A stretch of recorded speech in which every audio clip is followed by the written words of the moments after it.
Buenas Ismael y bienvenido a la Élite. La primera pregunta que te quería hacer es, de todos los mitos que conocemos actualmente de nutrición y entrenamiento, ¿cuál es el que más te sorprende que a día de hoy esté tan extendido y popularizado que la gente no sabe que es un mito? Es que hay muchos, porque hoy en día las redes sociales, ya sabéis, lo sabemos todos. No sé si atreverme a decir un porcentaje, pero yo creo que la gran mayoría de cosas que oímos son Polarizado falsas. Son todo. falsas, Sí. total. Hay algunos mitos que, bueno, sé que son anecdóticos y hay otros mitos que pueden suponer incluso un problema, ¿no? Y uno de los que me sorprende es que se ha vuelto a cuestionar el consumo de la fruta. Es decir, algo que estaba tan instaurado, ¿no? De que la fruta es saludable, se vuelve a cuestionar que la fruta sea saludable, ¿no? Y esto me parece un poco aberrante. Y no es porque yo lo diga. O sea, yo no digo nada que yo me invente. O sea, tú te vas a la base de datos de la literatura científica y te lo digo, de los cientos miles de estudios que hay, no hay ni uno, y literalmente, Ni uno. ni uno, solo en el que la fruta no salga bien parada. La fruta siempre se asocia a menor riesgo de enfermedades metabólicas, diabetes, enfermedad cardiovascular, a mejor control de la glucosa, por mucho porque no se entiende bien, ¿no? Que la fruta eleva la glucosa, es porque no entienden cómo funciona bien la fisiología humana. Entonces, no hay ni un solo estudio en que la fruta salga mal parada. Y que a día de hoy, basado en lo que dicen algunos vendehumos y algunos gurús, que no entienden cómo funciona la fisiología y se basan solamente en cosas agudas que no tienen nada que ver con el efecto a largo plazo, con el efecto crónico, pues claro, hay gente, y nos llega gente que tiene miedo a consumir fruta porque con el tema del pico de glucosa y demás piensan que eso le está haciendo algo negativo para la salud y es totalmente erróneo, vaya. Y claro, al final lo que hay es desinformación. ¿Cómo se podría combatir esto? Porque no todo el mundo a lo mejor tiene tiempo para informarse o para ver estudios, ¿no? Como tú comentabas. ¿Qué se podría hacer con todo esto? Pues mira, este tema lo hablo. Pero antes de seguir con el podcast, ¿te gustaría conseguir un puesto de empleo remoto en un sector con un 0% de paro y donde la media salarial va de 3.000 a 4.000 euros mensuales? Como ya sabrás, el coste de la vida en España e Hispanoamérica no para de subir. Las hipotecas, la cesta de la compra, la gasolina o simplemente salir a tomar algo, todo se está poniendo inaccesible por culpa de la inflación. Y aquí lo único que no suben son los salarios. La mayoría de la población tiene el mismo salario que hace 3 años, pero vive muchísimo peor. Vamos, que estamos perdiendo el poder adquisitivo. Quizá te hayas planteado conseguir un segundo empleo, intentar ahorrar en todos tus gastos o incluso mudarte a una zona más barata para poder llegar a final de mes. Pero la realidad es que no tienes que hacer nada de esto. Lo que necesitas hacer es aprender una profesión bien remunerada con demanda que te permita a ti y a tu familia tener la vida que necesitáis. La buena noticia para ti es que existe una nueva profesión que puedes aprender desde tu casa sin conocimientos ni estudios previos, con la que puedes estar ganando de entre 3.000 a 4.000 euros al mes y que encima cuenta con un 0% de tasa de paro. ¿Te gustaría descubrir cuál es esta profesión? Nosotros hemos conseguido que Bienvenido Saez, de Conquer Blogs, el mayor referente en habla hispana enseñando esta profesión, prepare una clase gratuita de 15 minutos para toda nuestra comunidad, donde vas a descubrir cuál es esta profesión, sus ventajas y cómo tú también puedes aprenderla. Tienes el enlace a la clase gratuita en la descripción del vídeo. Este tema lo hablo yo mucho con los nutricionistas, ¿no? Que al final pues tenemos grupos de WhatsApp donde estamos y hablo de nutricionistas titulados, nutricionistas que tengan bagaje, que no sea...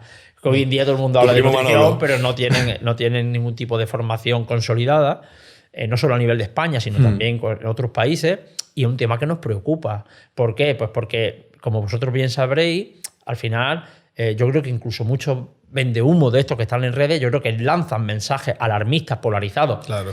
Incluso sabiendo que son falsos, me da a veces la sensación, porque saben que eso se comparte más, es mucho más light, ¿no? A la gente, el alarmismo, sabemos que todo lo negativo se comparte hasta 10 veces más que lo positivo. Por eso se comparte mucho más decir, esto te está matando, que decir, oye, mira, esto no tal... los términos grises no se comparten. Por eso cuando tú pones el telediario y pones la noticia, la mayor parte de las cosas que ves son negativas. No es por nada, es porque sabes que eso impacta más en nuestro inconsciente y se ve más y se comparte más en redes sociales, ¿no? Entonces, es difícil. Porque nosotros, los que estamos ahí y divulgamos en base a la evidencia científica, que es como hay que hacerlo y demás, y todo lo que sea en base a la evidencia científica se atiende a términos grises, se atiende a contextos, no son cosas tan contundentes como esto te mata, esto te salva la vida, porque eso no existe en la alimentación. ¿Qué pasa? Pues tenemos que luchar contra el algoritmo de redes sociales, no solo contra vendehumo y gurús de redes sociales, sino contra el propio algoritmo, que se posiciona mucho menos nuestro mensaje, que es el mensaje real, versus el mensaje de esta gente. Entonces, no nos queda otra que seguir divulgando, pese a que seamos, digamos, unos pocos contra todo el ejército de redes sociales y de vendehumos que hay. Y no queda otra que no se me ocurre otra cosa que sea eso y luego sí que espero que algún día se empiece a regularizar un poco qué se dice en redes sociales y que tengan consecuencias para las personas que lancen mensajes erróneos y que tenga algún tipo de consecuencia, porque hoy en día cualquier persona dice que este vaso de agua cura el cáncer o deshidrata, ¿no? Y ya está, y la gente se queda... ¿Cuál es el problema de esto? Oye, es agua, no tiene nada de malo, bébetelo. El problema es que si ahora hay gente que deja el tratamiento convencional médico de un cáncer porque piensa que este vaso de agua le va a curar el cáncer y deja de tratarse con los tratamientos que la evidencia científica muestra, hostia, esto es un problema. He puesto un ejemplo exagerado, pero esto existe, ¿eh? Extrapólalo, no el agua, pero este suplemento o el ayuno o esto te cura el cáncer. Y hay gente que deja el tratamiento por hacer esto. Y esto tiene que tener unas responsabilidades. Cuando esto se lleve a cabo y haya responsabilidades en función a lo que se dice, empezará a controlarse un poco la desinformación que hay. Sí, bueno, de hecho pasó algo parecido hace, creo que no hará más de un año, que una pareja rusa estaban con el tema de los ayunos, del ayuno incluso de agua, creo, si mal no recuerdo, y dejaron a su bebé recién nacido, sin comida, ayunando y ayuno de agua, y acabó falleciendo. Fue una noticia que movió muchísimo en las redes. Y es el ver cómo el llevarte todo al extremo puede ser tan perjudicial, ¿no? El ser fanático. Claro, es que nosotros los que divulgamos, evidentemente, pues a veces nosotros decimos las cosas con la mejor intención posible. Es verdad que hay veces que yo siempre digo, oye, yo soy responsable de lo que digo, pero no de lo que la gente entienda, porque es que hay veces que la gente lo entiende al revés. Pero ostras, si ya de base el emisor del mensaje ya está lanzando un mensaje, o sea, si la gente ya se lo lleva al extremo, si encima tu mensaje ya de base es extremo, la gente alguna parte de la gente lo va a llevar al extremo y se va polarizando. Y esto pues termina en cosas de estas que, por desgracia, yo no conocía esa noticia, pero cosas parecidas, por desgracia, o similares, se ven y ocurren, ¿vale? Quizás no tan drásticas, a menor escala, pero se ven y ocurren. Y yo en consulta me ha venido gente que ha hecho cosas que han sido una locura y que luego nosotros tenemos que arreglar, entre comillas, arreglar el desastre que ha provocado en la salud de mucha gente todos estos mensajes drásticos que se están diciendo, como por ejemplo que el agua deshidrata, que eso es una idiotez absoluta, extrapolado de lo que ocurre a nivel fisiológico en un deportista de élite, que entre horas en una etapa del Tour de Francia bajo un sol abrasador, pues evidentemente pierdes líquidos y pierdes también, por ejemplo, sodio, y en estos contextos tomar solo agua no es suficiente, incluso podría fomentar deshidratación y hay que tomar, pues, sobre todo, bueno, salen minerales, pero sobre todo sodio. Y esto lo extrapolan primero, a que esto pueda ocurrir en la población general, cosa que no va a ocurrir, y extrapolan a que el agua deshidrata. Entonces, un mal entendimiento de cómo funciona nuestra fisiología, se coge y se saca un título alarmista que choca mucho, y te encuentras con gente que dice que el agua deshidrata, cosa que es totalmente falso, y te encuentras gente que deja de beber agua, o pasa eso que yo no conocía, insisto, que ya he llevado al extremo y con consecuencias nefastas. Claro, lo complicado aquí yo creo que es pintar la línea, ¿no? Porque de ahí a una posible censura es fino. ¿Qué es lo que se puede decir y qué es lo que no? Es muy complicado. Claro. Es muy complicado. Yo siempre digo que en mi mundo, ¿no? El mundo de la nutrición, estamos hablando de nutrición. Es decir, estamos hablando de alimentación. Que yo siempre digo que nada es ni tan bueno ni tan malo como se dice en redes sociales. O sea, son alimentos, por muy malo que sea el alimento, ultraprocesado, no sé qué, no te mata. O sea, no hay nada que te vaya ni a salvar la vida, ni te vaya a curar una enfermedad, ni tampoco te vaya a acarrear una enfermedad. Otra cosa es hábitos nutricionales mantenidos durante muchos años, pues que puedan y evidentemente así es, desencadenar pues algunas patologías metabólicas o otras. Pero esto no ocurre ni en el corto plazo y además son hábitos. Pero no hay, este alimento te está matando. Por ejemplo, lo que he dicho antes de la fruta, que ahora la fruta te va a matar. No te va a matar la fruta. Ni siquiera un ultraprocesado en sí en cuestión te va a matar. Otra cosa es que tú bases tu alimentación entera en productos de mala calidad, en bollería industrial, además seas sedentario, además fumes y además pues lo mantengas durante pues yo qué sé cuántos años. Entonces eso sí te puede acarrear un problema, pero estamos hablando de alimentación. O sea, no hay nada ni que sea ni tan malo ni tan bueno dentro del mundo de la alimentación que como para que tenga unos efectos significativos que no sean en años. Y hablando del tema de los sedentarios, que algo que me gustaría indagar un poco, es el hecho de que mucha gente no se considera sedentario y estamos viendo muchos perfiles de chavales que están empezando ya a entrenar o que creen que son deportistas, pero realmente son sedentarios, ¿no? Que le dedican 2 horas o 1 hora al entrenamiento, ¿no? Sí, yo de hecho en mi libro Quema tu dieta hablo de eso, porque yo siempre digo que yo soy un sedentario que entrena. yo lo soy, ¿no? Yo puse una vez, hace tiempo, puse un tweet en Twitter, se llamaba Twitter en ese momento, y la gente no lo entendió, y recibí de crítica brutal, ¿no? Porque hablaba precisamente la gente confunde el sedentarismo con el ejercicio físico, ¿vale? Entonces, tú puedes, si tú estás todo el día, como en mi caso, sentado delante del ordenador trabajando, pasas más de 6-7 horas sentado al día, que en mi caso eres un sedentario. O sea, es así, se clasifica así. Aunque luego vaya al gimnasio y te machaque en el gimnasio. Eres un sedentario que entrena. ¿Vale? Entonces, una cosa es la actividad física, que es todo ese movimiento que nosotros hacemos que no está programado. Yo saco a pasear al perro, estoy de pie, voy a hacer la compra, subo escaleras. Eso es la actividad física. ¿Vale? Sedentario es lo contrario, es que paso al día muchas horas sentado y luego está el ejercicio físico, que es algo que sí que está pautado con sus series, repeticiones, tiempo, intensidad, duración. ¿Vale? Entonces, eso hay que diferenciarlo. Hoy en día, debido a que trabajamos delante del ordenador, que los trabajos a diferencia de hace 100 años, que los trabajos eran mayormente físicos, ¿no? Pues se trabajaba más en el campo y demás. Ahora muchos trabajos, ¿cómo son? Pues son delante del ordenador y demás. Entonces, el aumento del sedentarismo va así. Claro. Entonces, tenemos que entender que tenemos un problema. Que si nosotros hacemos ejercicio físico, contrarrestamos parte de ese problema, sí. ¿Es suficiente?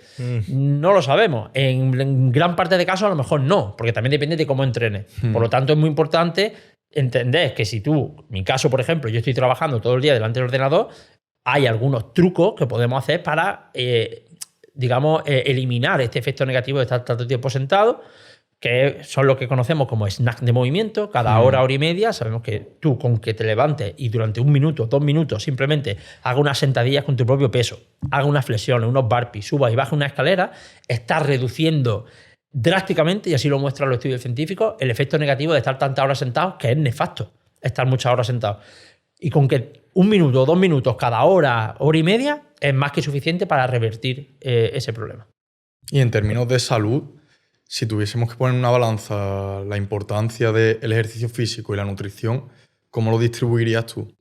Yo siempre digo que los dos son el 100%, ¿vale? No me gusta atribuir un porcentaje a uno y otro porque los dos son bastante importantes. Entonces, ambas son las dos caras de una moneda, como siempre se dice.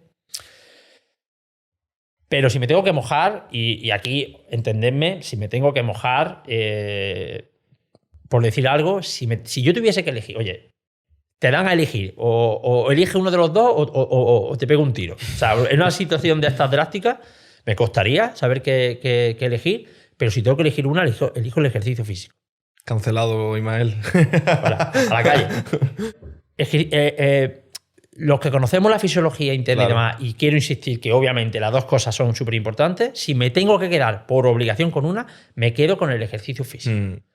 Y no tengo duda. ¿Y por qué le atribuyes esa importancia? Porque sabemos,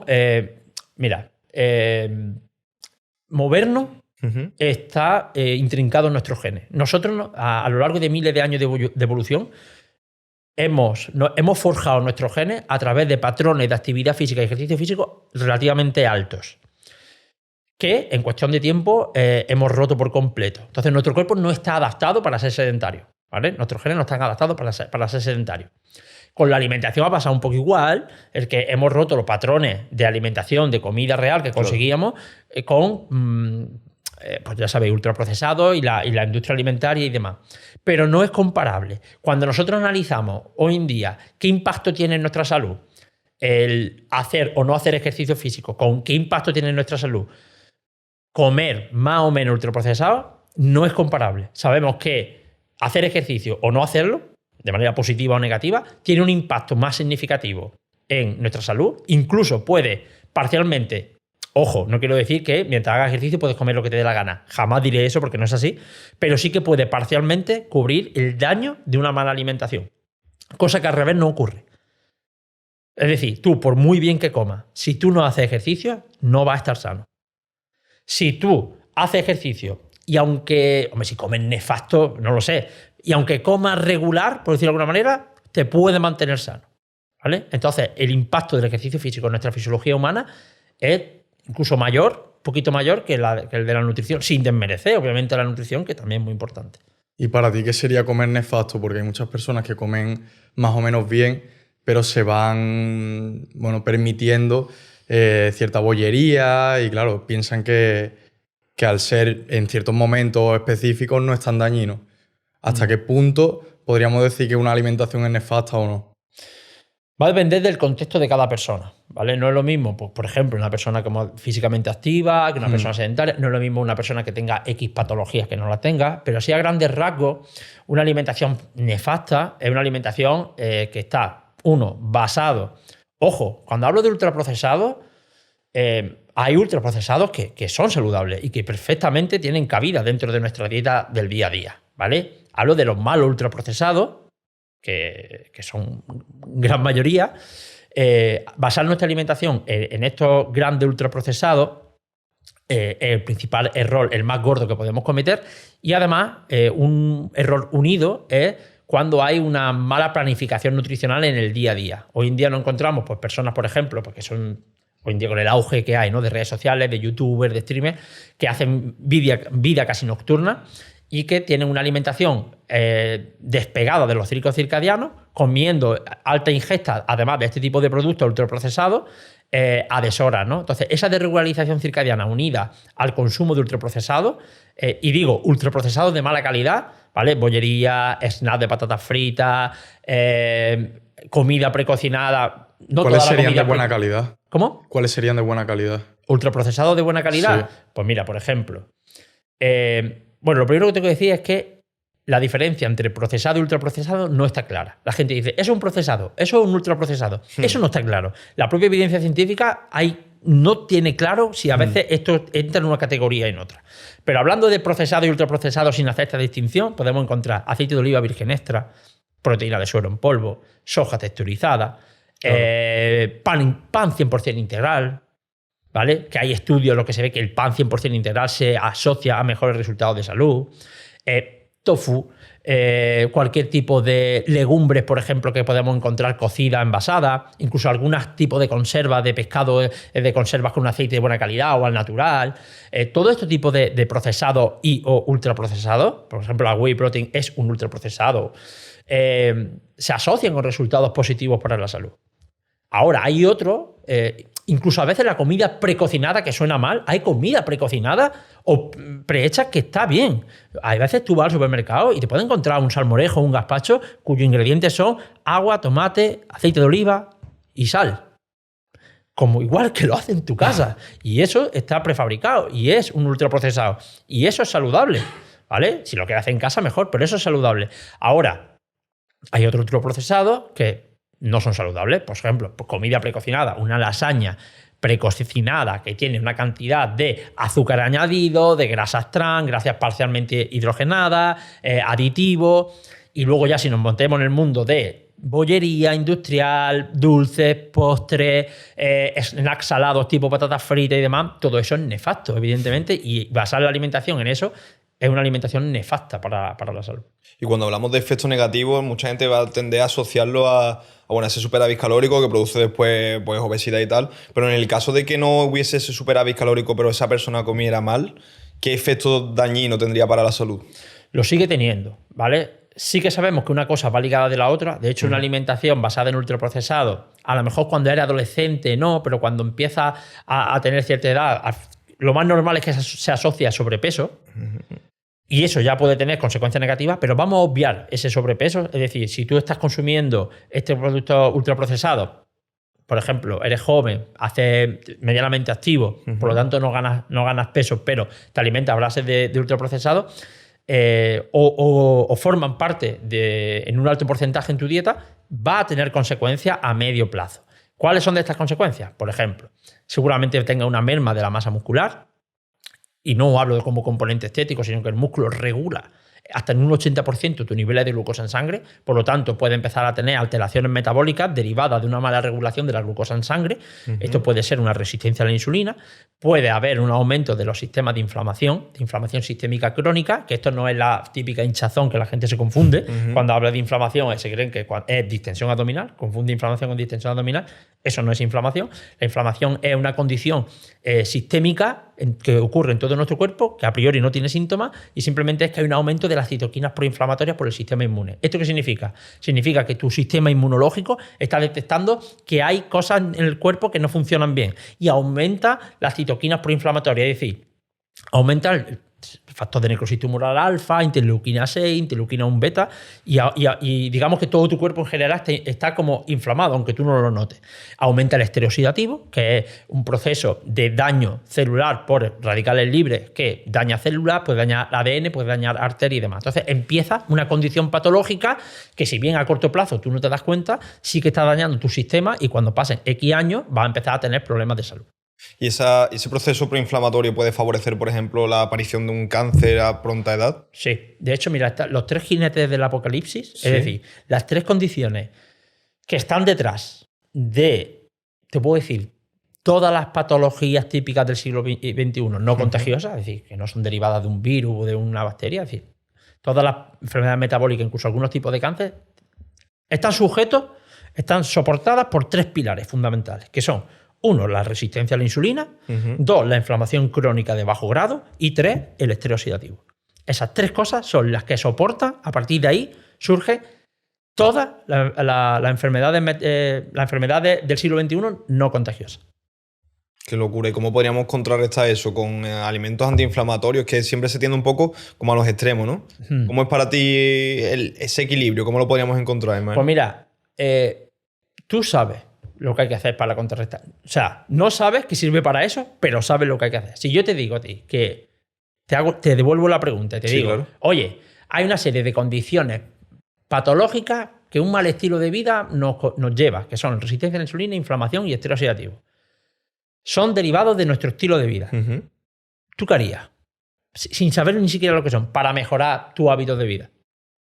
Bueno, es que es un poco complicado, ¿no? Porque se habla, por ejemplo, yo intentaría hacer más deporte, como tú has dicho, efectivamente. Punto número 1. Tender a hacer, aumentar el NIT, ¿no? Que es el... Hacer más actividad física, ejercicio efectivamente. físico, lo englobamos ahí. Y después los alimentos que sean más parecidos a lo que hemos comido anteriormente, ¿no? Punto número 2, alimentarte más saludablemente en base a alimentos reales, no me gusta llamarlos reales, pero alimentos que sabemos que da la propia naturaleza y que no están tan procesados, y no pasa nada por comer algunos procesados.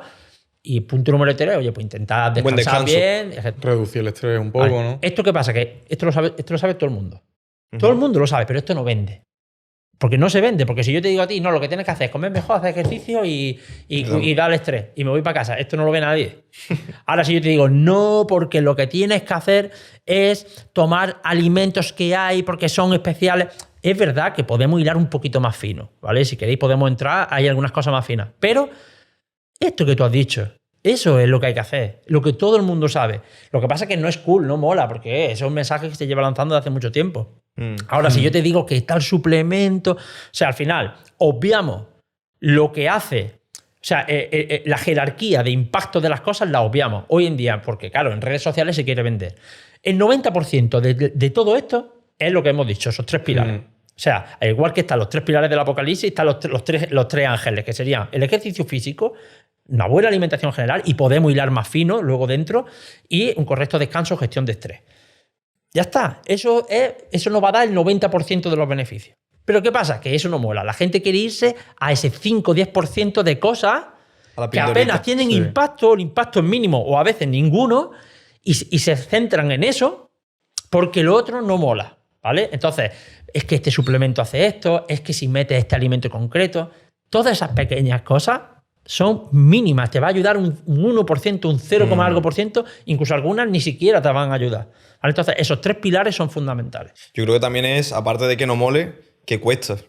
Claro, Y cuesta. la gente no quiere pasar por ese sacrificio de lo que conllevaría el decir que no a muchas cosas, al descansar cuando te toca. Que cuesta y también es una cuestión cognitiva, porque al final es una cuestión de concepto, en el sentido de que la gente piensa que hay trucos que... O sea, Claro. Hostias, claro, es que yo no perdía peso o yo no mejoraba porque no comía este alimento concreto.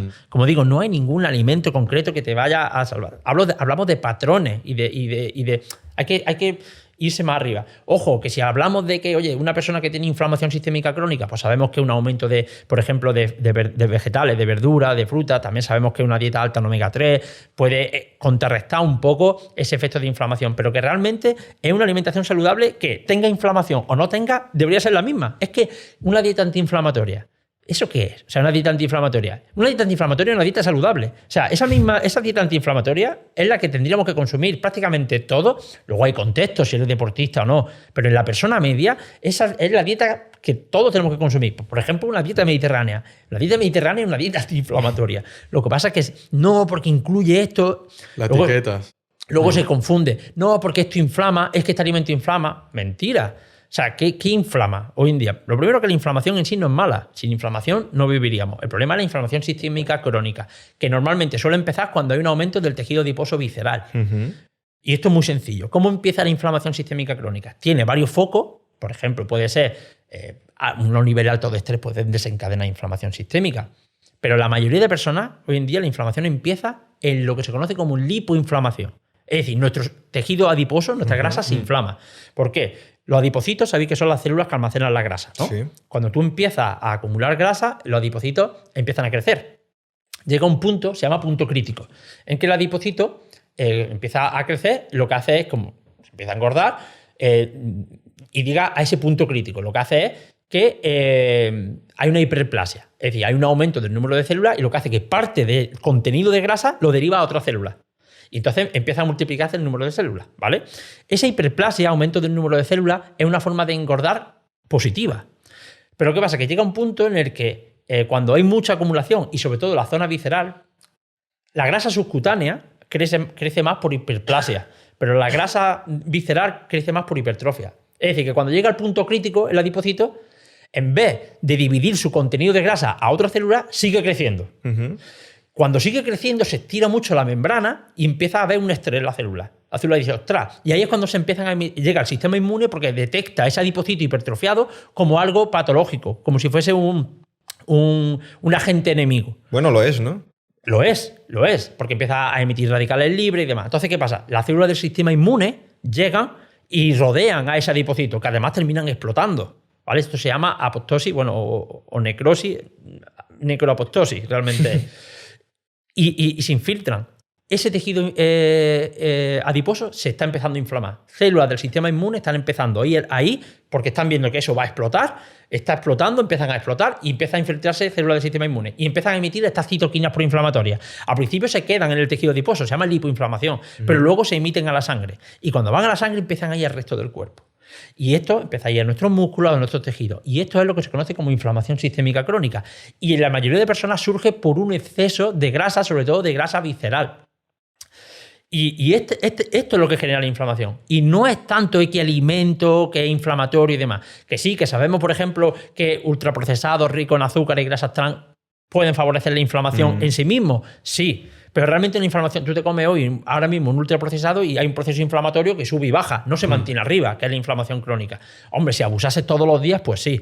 Pero luego, por ejemplo, se dice que si los lácteos son inflamatorios, que si los cereales integrales son inflamatorios, eso es falso. De hecho, tú te analizas la evidencia científica y se ve que los cereales, ojo, integrales, los cereales integrales reducen la inflamación.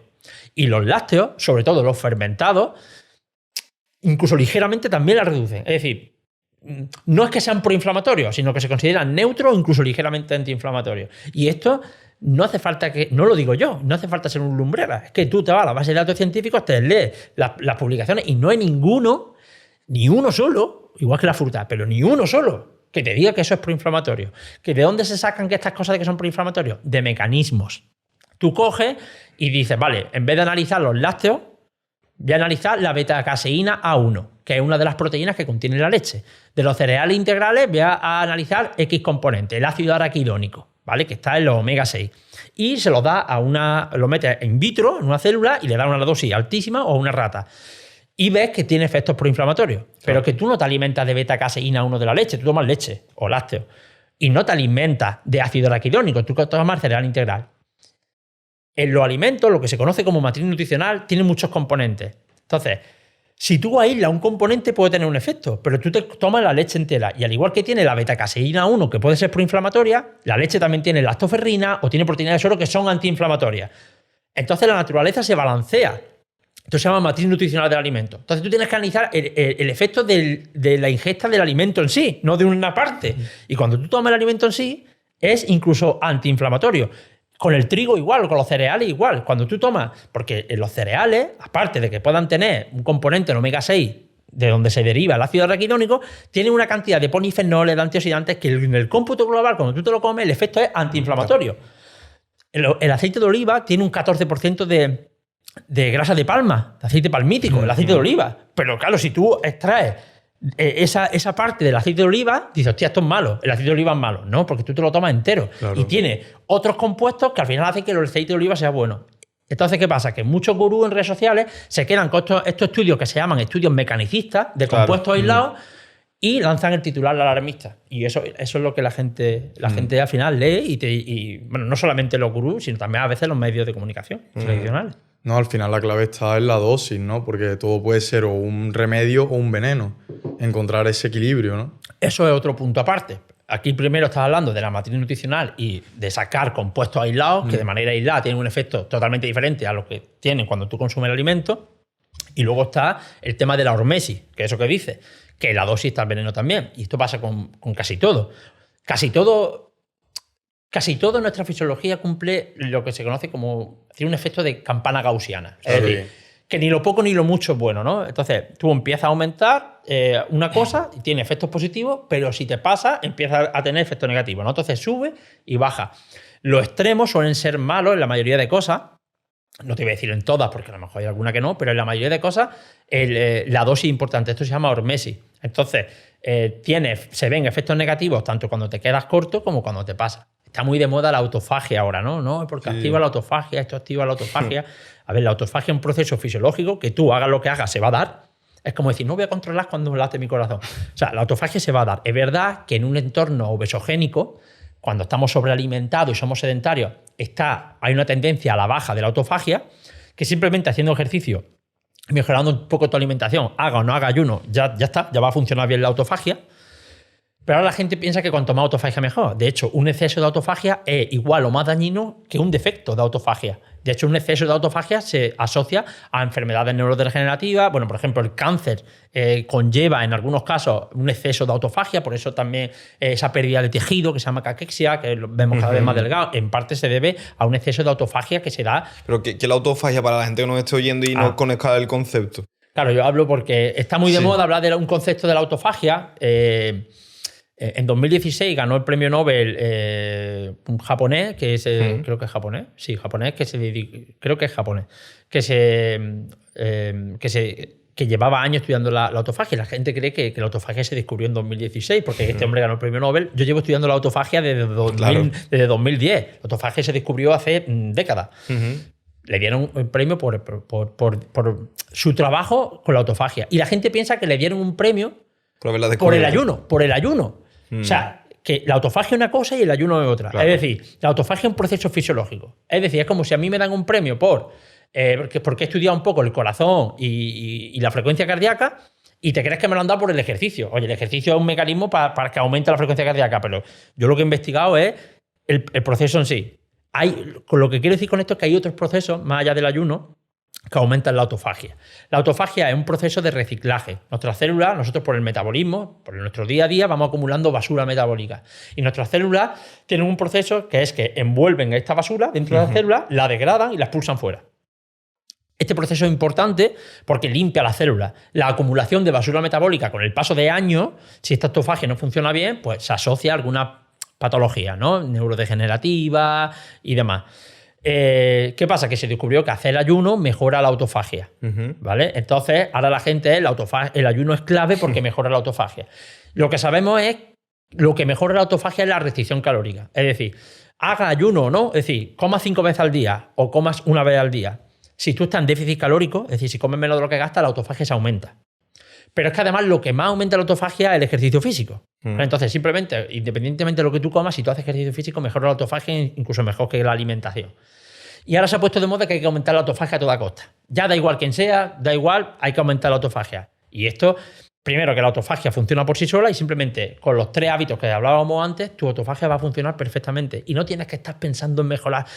Tú no tienes que estar pensando en mejorar algo que tu célula hace de manera directa. De hecho, hay gente que he leído comentarios de no, porque yo me noto la autofagia. Digo, ¿cómo te notas la autofagia? Yo me noto la autofagia, ¿eh? ¿Cómo que te notas la autofagia? ¿Qué me estás contando, tío? Entonces, escuchamos tantas idioteces. Yo entiendo que la gente que esté escuchando esto por primera vez tenga ahora mismo unos conceptos confusos y a lo mejor es parte culpa mía porque no lo he explicado de base.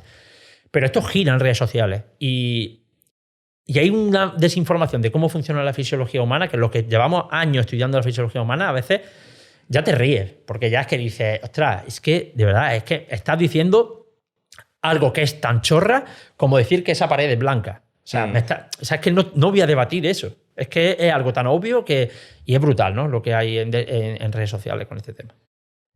Y antes hablaba de que la autofagia también podía llegar a ser perjudicial en el caso de que nos pasáramos, ¿no?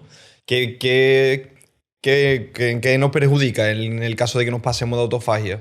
A ver, un exceso de autofagia significa que hay un exceso de catabolismo proteico, no solo proteico. No puede llevar a desgaste y atrofia muscular. De hecho, como te digo, en personas con cáncer que empiezan a tener caquexia, que es la pérdida de masa muscular y de tejido, en parte porque tienen la autofagia aumentada. Y luego se ha visto que cuando hay un exceso de degradación puede producir daño endógeno en diferentes células. Es decir, es como que te está excediendo en romper y en dañar estructuras al punto de que puedes tener diferentes problemas, tanto metabólicos como incluso hormonales, derivados del mal funcionamiento de algunos cuerpos, de algunos órganos y células, porque hay un exceso de degradación. Entonces, tanto un defecto, es decir, si tú no consigues degradar lo suficiente como para sacar basura, organelos que no funcionan bien, porque las células con el paso del tiempo se van regenerando porque mitocondrias que dejan de funcionar, organelos celulares que dejan de funcionar, hay que reciclarlo y hay que echarlo fuera. Entonces, tanto si no recicla la célula y deja células ahí que están muertas o que no funcionan bien, las deja ahí, pues eso es patológico, como si hay un exceso de daño, un exceso de oye, tú a la mínima, fuera. Y entonces empiezas a cargarte tu propio organismo. ¿Y existe algún tipo de alimento que pueda ser muy beneficioso para las personas con cáncer? Como he dicho antes, no hay ningún alimento concreto que sea ni maravilloso ni sea el demonio. ¿Vale? Claro. Hay patrones de alimentación. Hablar de cáncer es complicado, porque el cáncer no es una enfermedad, son muchas enfermedades. Claro. En muchos contextos diferentes, en muchos estadios diferentes. ¿Pero tú lo consideras enfermedades metabólicas? Hay una parte que sí, hay algunos cánceres que son más las consecuencias vienen más derivados de alteraciones metabólicas, hay otros que son más hormonales, hay otros que tienen una carga más genética, hay otros que tienen una carga más ambiental. Es que por eso digo que cuando se habla de cáncer yo voy con cuidado, claro, porque son muchas patologías. Entonces hay tantos contextos diferentes y que lo que le viene bien para uno no le viene bien para otro. Claro. Pero parte de la base. Los 3 pilares, una alimentación saludable en general, sin ningún radicalismo. Es decir, sin ningún radicalismo. Porque esta dieta cetogénica se ha visto que mejora. Sí, se ha visto que mejora algunos tipos de cáncer y se ha visto que empeora en otros. Sí. Hombre, claro. Entonces, no, porque, ojo, es que el ayuno se ha visto que mejora algunas cosas, de hecho, mejora en algunos tipos de cáncer, mejora, por ejemplo, el tratamiento con la quimioterapia, pero luego, por ejemplo, empeora la caquexia, claro, que es el aumento de la autofagia. Sí. De hecho, el 30% de las muertes, se calcula que entre el 30 y el 40% de las muertes por cáncer son por la caquexia. Es decir, por la pérdida de tu propio... te estás consumiendo, por eso se pierde mucho peso y la pérdida de tu masa muscular, de tus tejidos, de tus órganos que dejan de funcionar. El 30 o 40% de las muertes de cáncer son por eso. Si tú además ayunas, en estos contextos, en otros contextos de cáncer sí que puede ser, pero en este contexto encima ayunas que favorece más la autofagia y demás, está haciendo justo lo negativo. Entonces, a priori, porque no está escuchando mucha gente, lo primero, Obviamente, si tienes una patología de este calibre, tienes que ir con un profesional.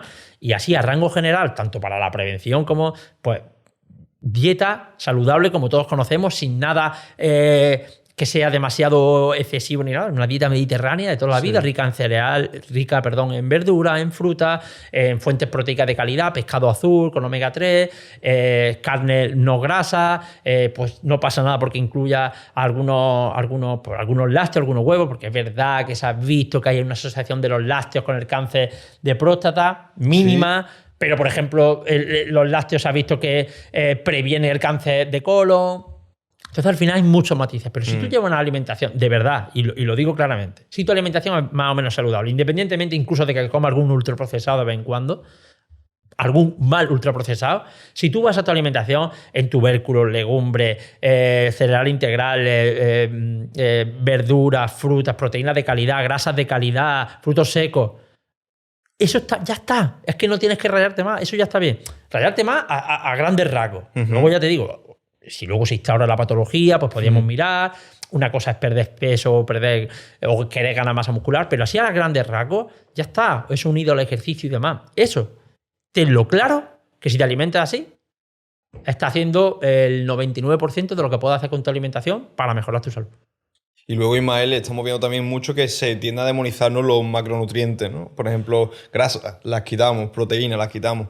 ¿Tú crees que, por ejemplo, a nivel proteico, la mayoría de la población no toma las proteínas suficientes a lo largo del día? A ver, depende de países en los que hablemos. Hoy en día, en países desarrollados suele ser un poco lo contrario. Se abusa del consumo proteico. Se come quizás más proteína de la que necesitemos. En otros tipos de países a lo mejor no llegan, ¿no? a las cantidades de proteína. Es verdad que se denominiza macronutrientes. De hecho, en mi libro, el primero que escribí, Requiem por una pirámide, hablo de eso, de cómo, de hecho, cuento la historia de cómo hemos ido demonizando macronutrientes y nos hemos ido equivocando siempre. Ningún macronutriente concreto, ni la proteína ni los macronutrientes son 3, proteína, carbohidrato y grasa. Ninguno de ellos en sí mismos son culpables ni responsables de nada. ¿Vale? Tenemos que hablar primero de alimentos y no de macronutrientes.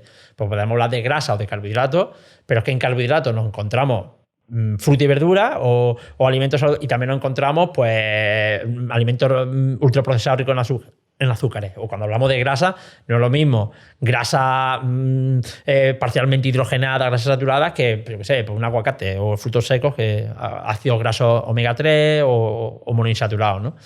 Entonces eso es lo primero de todo, que no podemos, o sea, no hay ningún macronutriente culpable de absolutamente nada. Y con el tema de la proteína, pues un poco igual, ¿no? Siempre primero fueron la grasa, luego fueron los carbohidratos, ahora parece que la proteína se está atacando un poco. Es verdad que venimos, sobre todo en el mundo fitness, se ha estado como comiendo un exceso de proteína con el objetivo de ganar masa muscular. Hoy en día sabemos que no es necesario comer tanta proteína para ganar masa muscular. Por otro lado, tenemos gente que tiene miedo a comer proteína porque piensa que, no sé, le va a afectar negativamente. De hecho, un defecto de proteína es incluso peor que un exceso de proteína, hablando de unos límites, evidentemente. Y ya está, no hay más. Es decir, sabemos que hay un rango muy limitado de ingesta proteica que va aproximadamente de entre 0,8 o 1, más o menos, ahí no está claro cuál es, pero me parece un debate absurdo. 0,8, 0,9, 1, me parece un debate absurdo. Vamos a poner 1 porque hay algunos estudios. Los estudios antiguos usaban el balance de nitrógeno para calcular la proteína que nosotros necesitamos, y el balance de nitrógeno no es un buen método. De hecho, sobreestima la cantidad de proteína. Sabemos que usando métodos más novedosos como el índice de oxidación de aminoácidos, más o menos 1 sobre 1 gramo por kilo de peso corporal, y entre 1 y 2 gramos, ahí nos vamos a mover la gran mayoría de las personas, ¿vale? Y ese es un rango más o menos que va a ser óptimo. Ya depende del contexto y otras cosas, podemos ir más hacia 2 o más hacia 1. Pero moviéndote ahí no vas a tener problemas de salud en absoluto, ni a medio, ni a corto, ni a largo plazo. Pero eso a qué equivaldría, ¿no? Porque yo me imagino que ahora la gente estará pensando como 1 gramo de proteína y yo peso a lo mejor 70 y tantos kilos, pues 70 gramos de pechuga de pollo y ya voy listo. No va así. Hablamos de gramos por kilo de peso corporal al día. Si tú, vamos a poner 2 gramos, vamos a irnos al límite alto. Venga. Si tú pesas 70 kilos, tienes 2 gramos, serían 140 gramos al día, ¿no? Pero 140 gramos al día de proteína no son 140 gramos de carne, de pollo. O sea, te das cuenta que, por ejemplo, el pollo tiene aproximadamente un 20% de proteína. O sea, que de cada 100 gramos de pollo, 20 aproximadamente son de proteína. Entonces, no es que 140 gramos de proteína sean 140 gramos de carne, de pollo, ¿vale? Pues te digo, 100 gramos de pollo serían unos 20 gramos de proteína. Por lo tanto, para llegar a 140, si solo comiese proteína, fuese pollo, pues tendría que comer a las cuentas, no sé. Pero un kilo de pollo. Claro, tienes que entender que eso. Y lo ideal es variar las fuentes proteicas y tener en cuenta que no se tiene en cuenta la proteína vegetal, que siempre está como muy demonizada porque se ha considerado que no era de calidad. Hoy en día sabemos que nuestro cuerpo es mucho más inteligente y que es capaz de mezclar aminoácidos y demás. Y no hace falta estar viendo si tiene aminoácidos limitantes o no. Y la proteína vegetal es también muy interesante. Y tenemos ahí las legumbres, luego tenemos productos derivados de o sea, tenemos soja y productos derivados de la soja, que pueden ser interesantes incorporarlos de alguna manera. Y no siempre que hablamos de proteína, siempre se nos va a la cabeza la proteína animal. Siempre es como carne o pescado. Y bueno, y hay otros alimentos. Están los lácteos, están los huevos, por supuesto, y luego las legumbres son muy interesantes.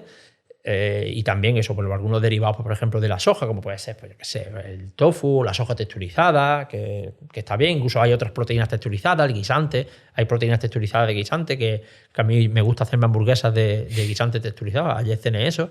Y está bien también que la incorporemos en nuestra alimentación.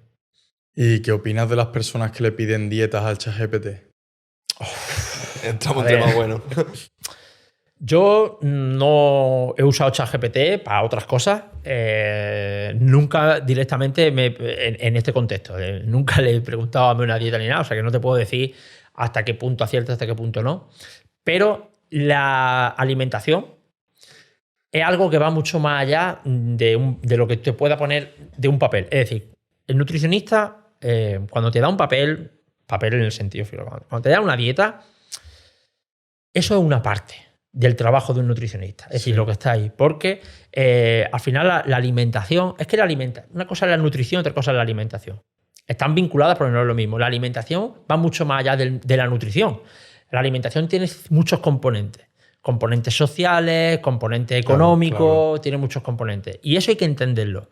Y cuando tú tienes un paciente delante, bien sea físicamente o bien sea a través de un mail, cuando tú te encargas de la alimentación de ese paciente, no solo de la nutrición, sino de la alimentación, tienes que entender que esa persona, pues como cualquier persona, tiene sentimientos, emociones, que a veces va a estar arriba, a veces va a estar abajo, va a tener compromisos sociales y demás. Y gran parte de nuestro trabajo está en la educación nutricional que tienes que hacerle a ese paciente, o la psicología nutricional, sin querer ser psicólogo porque no lo somos, ni pretendemos, ni podemos, ni debemos. Y gran parte de ese trabajo, y cualquier nutricionista que pase consulta y que se entere aquí te va a decir lo mismo, está ahí. Y eso nunca, bueno, no voy a decir nunca, pero por lo menos a día de hoy no lo va a hacer ChatGPT. Entonces, por mucho que que no lo sé si lo hace bien o no, pero por mucho que una inteligencia artificial te pueda ajustar un patrón nutricional, esos son datos y esos son números. Pero como digo, nosotros trabajamos con personas, no con datos ni con números. Nuestro trabajo tiene una vinculación emocional, afectiva y otras cosas muy cercana con el paciente. Y te digo que yo casi creo que destino más tiempo a esa parte más que a lo otro, que a la parte que recibe el paciente. Y eso la gente no lo entiende. Y claro, por eso el término dieta se asocia a fracaso. Oye, se asocia a fracaso porque no lo hacéis como lo tenéis que hacer o no lo está haciendo ya con un profesional. Lo que nos dice el estudio es que cuando tú haces un patrón de alimentación con un profesional, las tasas de fracaso son bastante bajas. El problema es que la gente lo hace por su cuenta y por ahí sí sube las tasas de fracaso cuando te pone un objetivo o quieres llevar una alimentación concreta para un objetivo concreto. Pero cuando vas de la mano de un profesional, y yo puedo hablar a nivel personal, tanto de mí mismo, que llevo muchos años llevando a gente de todo tipo, y también de mi equipo, que las tasas y está mal que yo lo diga, pero yo creo que, no sé, cualquier nutricionista casi que te puede decir lo mismo, las tasas de fracaso son muy bajas. Claro. La gran mayoría, no te voy a decir todo, pero la gran mayoría consigue su objetivo y cumplimos objetivos. Y eso ChatGPT no te lo va a dar, al menos a día de hoy. Es que el componente emocional es muy grande, porque es lo que tú has dicho antes. O sea, realmente las personas de manera intrínseca sabemos que lo estamos haciendo mal, que realmente son los 3 pilares que has dicho antes, ¿no? El descansar, el alimentarte bien y el hecho de que te muevas, ¿no? Pero me imagino que esa parte de psicólogo, ¿no? De decir, tienes que intentar evitar esto por un bien mayor, ¿no? Por el hecho de que este pollo a lo mejor te pueda separar del objetivo que te va a dar más satisfacción, que es, pues a lo mejor verte mejor, ¿no? Y... A ver, uno de los problemas al menos es que la gente tiene ideas preconcebidas sobre el tema de nutrición. Yo siempre digo que de nutrición, de fútbol y política todo el mundo sabe, todo el mundo habla. Todo el mundo cree que sabe. Y tenemos ideas preconcebidas y la gente las da por hecho. Cosas tan sencillas como, pues si como menos pierdo peso y si todavía como menos, más peso pierdo. No, Claro. no funciona así. No. Si hago esto, te puedo poner 1000 ejemplos de cosas que la gente cree que las tiene como asentadas, que son pilares básicos, que los tiene como asentados, como cualquier cosa que tal, y que digo, no, pues eso no funciona así. ¿Cómo que no funciona así? Si A más B, no, es que a ti te han dicho que A más B igual a C, pero en este caso A más B no es igual a C. Hay tantas cosas que hay creencias erróneas que tiene la gente, que hay que hacerle a la gente desaprender para luego aprender, que yo a veces me encuentro con personas que... Y me pasó un caso de una persona que tenía unas creencias tan arraigadas que cuando yo le empecé a contar que eso no era así, no era así, dejó de trabajar conmigo. Porque no tenía la confianza suficiente en mí puesta y pensaba que todo lo que estaba diciendo, claro, le sonaba chino. Diciendo, pero bueno, pero sí, de toda la vida se ha dicho que... Digo, es que de toda la vida se ha dicho mal. Y esto no funciona así, esto es así. Y incluso dejó de trabajar conmigo porque... Y yo luego pensaba, digo, este irá pensando por ahí que este tío... Que está loco. Tú eres el vendehumo. Este está loco. Y digo, joder, fíjate tú a qué punto estamos que al final lo demostrado con la evidencia científica, lo que funciona, a veces es percibido como que no es correcto por muchas personas que creen que es otra cosa, ¿no? Entonces, tenemos muchas ideas erróneas, preconcebidas, que hay que lidiar con ellas. Entonces, un ejemplo que ChatGPT no sé si te puede ayudar, que es que, oye, pues un día, pues te has dejado tu pareja o has discutido con tu jefe y te metes un atracón. O resulta que tienes una comida social que no sé qué. ¿Cómo gestiono esto? La gente dice, bueno, pues me salto el desayuno y no cuesta. A lo mejor está haciendo más daño que beneficio. O resulta que no sé qué, tengo una comida, quiero comer bien, no sé qué elecciones nutricionales puedo hacer. O cómo gestiono que estoy empezando a notarme que ciertos alimentos me están causando hinchazón abdominal. Todas estas cosas, al final ChatGPT eso no te lo va a solucionar. No te va a decir cómo tienes que gestionar ciertas cosas y ciertas conductas que todos tenemos. Porque todos tenemos mayor o menor medida vida social, todos tenemos mayor o menor medida problemas que nos van a llevar a estados anímicos, a veces mejores, a veces peores, que por suerte, por desgracia, la comida se vuelve como paliativa, ¿no? En este caso, a veces de las emociones, porque comemos. Tenemos que entender que no comemos por hambre fisiológica siempre, sino que comemos por hambre emocional, que está vinculada a emociones. Y esto... El ChatGPT no te va a ayudar a muchas de estas cosas. Entonces, si le sumamos educación nutricional, le sumamos componentes, vamos a llamarlo social, psicológico y demás, ChatGPT está a años luz. Por muy bien, y te digo que no lo sé, que lo mismo los planes que hace son una basura o están genial, pero más allá del plan en sí, más allá de desayuna esto, come esto, pero si eso es súper sencillo, pues si eso lo puede hacer casi cualquiera. Eso es la parte más fácil de un nutricionista.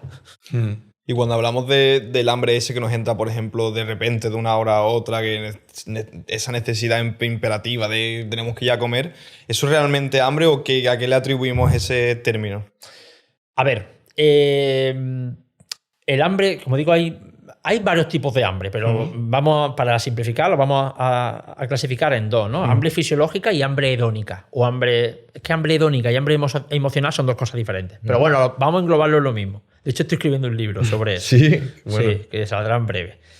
El hambre fisiológica es el hambre real. Tú cuando tienes hambre fisiológica es que, oye, de verdad que tienes bajos niveles de energía, baja un poco tu glucosa en sangre y tu cuerpo necesita nutrientes, ¿vale? Y es un hambre... pues que a ti te apetece, te comería incluso un brócoli hervido, ¿sabes? Que te lo comería, porque tienes hambre real. Tú imagínate una persona que esté en un país subdesarrollado, que esté pasando hambre, ¿tú crees que tú le vas a llevar cualquier alimento que tú odies?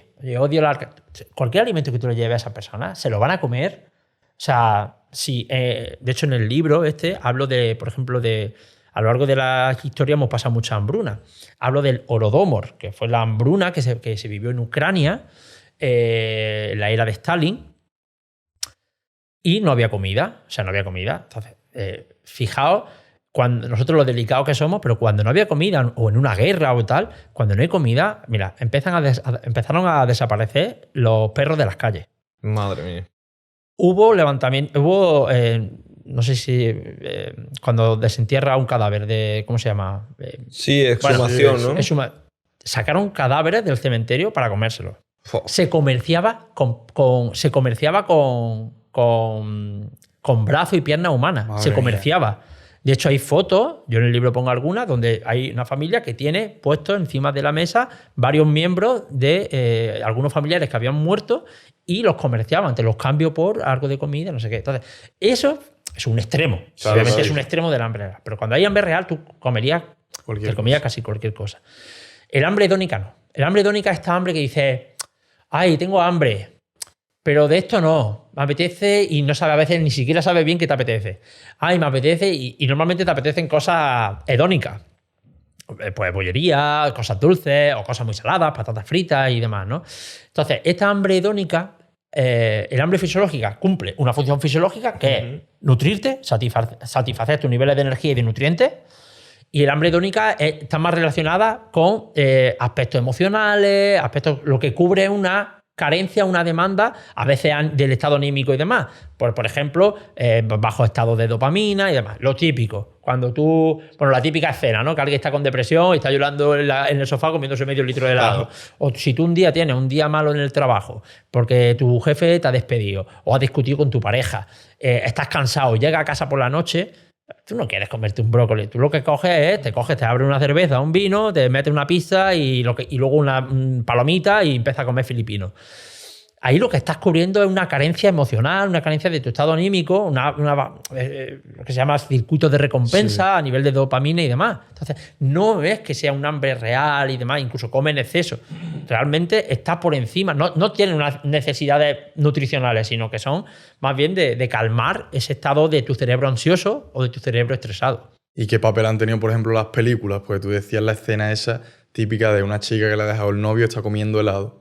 ¿Qué parte es la idea que nos han mostrado o la parte psicológica o fisiológica? No, bueno, eso que está muy intrincado en la cultura popular, eso, ¿no? Se sabe desde hace años que, pues lo típico, cuando estás mal, pues cuando tienes estrés o tienes ansiedad o estás triste, Sí. pues lo compensas con algo que te libere rápidamente dopamina y que tu cerebro reciba algo positivo. El problema es...